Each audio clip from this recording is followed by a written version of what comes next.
ஒரு தொப்பி வியாபாரியின் கதை.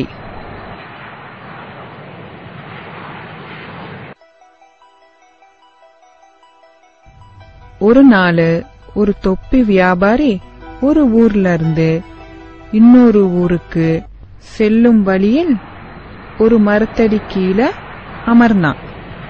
ரொம்ப குளிர்ந்து காற்று படவே தூங்கி போனா அந்த தொப்பி வியாபாரி.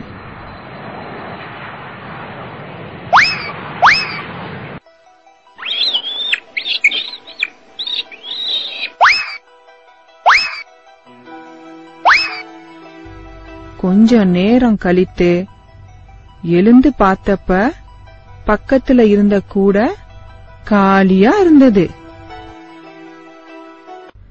தொப்பியெல்லாம் என்ன ஆச்சுன்னு மேலே நிமிர்ந்து பார்த்தான். அந்த மரத்து மேல ஒரு குரங்கு கூட்டம் ஆளுக்கு ஒரு தொப்பிய தலையில் போட்டுக்கிட்டு இருந்துச்சு. குரங்கெல்லாம் தொப்பி வியாபாரியே பார்த்தது.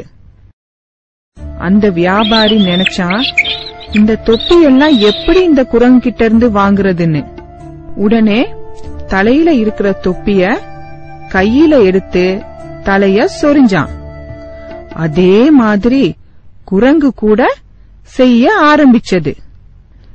அப்போது வியாபாரிக்கு ஒரு நல்ல யோசனை தோணுச்சு.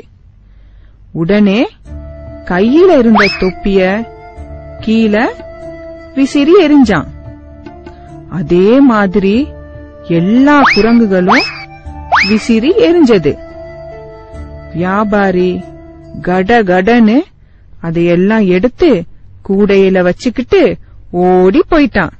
பார்த்தீங்களா குழந்தைகளே, அந்த தொப்பி வியாபாரிக்கு எவ்வளவு நல்ல யோசனை தோணுச்சுன்னு. அதே மாதிரி நீங்களும் எதையுமே யோசிச்சு செய்யணும். சரிதானா?